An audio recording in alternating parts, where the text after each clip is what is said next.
Bonjour mon frère, bonjour ma sœur, que la grâce de Dieu soit notre partage. Bonne fin de semaine à tous. Que la gloire revienne à notre Dieu pour la vie que nous avons en Jésus-Christ, sa grâce et sa présence magnifique qui inondent nos vies chaque jour. Ce matin, nous voici encore dans notre partage quotidien, nous allons partager la parole de Dieu. Le thème de notre méditation ce matin s'intitule « Le pouvoir de décision ». Nous avons le choix dans certains domaines de notre vie et nous pouvons décider pour certaines choses. Nous lisons dans Jean 10, le verset 18, la Bible déclare « Personne ne me l'enlève, mais je la donne de moi-même, j'ai le pouvoir de la donner et j'ai le pouvoir de la reprendre. Tel est l'ordre que j'ai reçu de mon Père. » Ça, c'était la déclaration de Jésus-Christ par rapport à Ponce Pilate lorsqu'il s'agissait de la crucifixion. Il disait qu'il avait le pouvoir de donner sa vie ou de ne pas la donner. Or, si nous sommes enfants de Dieu, nous sommes aussi héritiers. Héritiers de Dieu et co-héritiers de Christ. Si toutefois nous souffrons avec lui afin de prendre aussi part à sa gloire, cela voudrait dire que le Père nous a dotés de mêmes privilèges, bien que trop osé de dire que nous sommes égaux à Jésus, selon Romains 8, 14. Tout ce que le Seigneur a donné à Jésus, le Seigneur dit que nous sommes également des héritiers. Il nous a aussi confié les mêmes pouvoirs et les mêmes puissances. Jésus avait le pouvoir de persuasion et de décision. Durant sa vie sur terre, il a souffert lui-même lorsqu'il a été tenté. Il peut secourir ceux qui sont tentés, selon Hébreux 2, le verset 18. Nous avons reçu de Dieu le même pouvoir de dire non ou oui à une quelconque manœuvre et accusation du diable.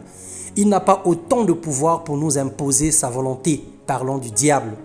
Il ne peut pas guider notre vie si nous ne lui donnons pas accès. Notre éloignement à Dieu nous rapproche du diable systématiquement, de même que notre éloignement à Satan nous rapproche de Dieu. Lorsque nous nous éloignons des œuvres de ténèbres, nous nous approchons de Dieu. Et si nous nous éloignons de Dieu, alors on s'approche du diable. Aujourd'hui, il est question de choix et de décision. Le juste milieu n'existe pas. On ne peut pas servir 2 maîtres à la fois, ni servir avec notre caractère ou nos coutumes. On ne peut pas être mi-figue, mi-raisin, moitié Dieu, moitié village, moitié Dieu, moitié coutume, moitié Dieu, moitié fétiche ou moitié occultisme. Il y a un choix à faire. Range-toi d'un côté.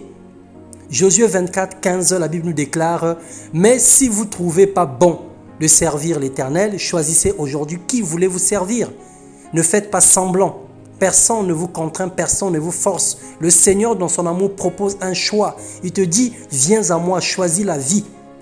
Alors si ce choix est judicieux pour chacun de nous, alors choisissons la marche avec le Seigneur. Et si nous avons choisi de marcher avec le Seigneur, dépouillons-nous complètement de toutes les œuvres mortes, de toutes les œuvres de ténèbres. Personne sauf un sataniste accepterait volontiers de servir Satan. Et pourtant, nos actes et nos comportements démontrent que certains d'entre nous sont les esclaves du mal et serviteurs ignorés de Satan.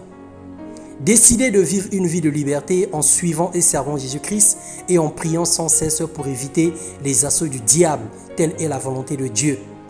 Ou encore de marcher dans l'esclavage du péché en menant une vie de débauche clandestine.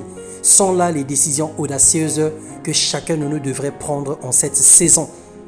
Le Seigneur nous appelle à choisir, le Seigneur nous appelle de se ranger d'un seul côté. Ou nous allons nous ranger du côté de Dieu, ou nous allons nous ranger du côté du mal. Il y a un choix à faire et le choix, il est personnel. Que le Seigneur nous fasse du bien, qu'il nous façonne à son image et à sa ressemblance, qu'il nous donne la capacité de décider et de choisir le bien afin que nous puissions vivre éternellement avec lui dans sa gloire. Soyez fortifiés, soyez guéris dans tous les maux qui minent vos vies. Recevez la paix de Jésus-Christ qui surpasse toute intelligence et soyez comblés de toute grâce et de paix dans le nom puissant de Jésus-Christ. Amen.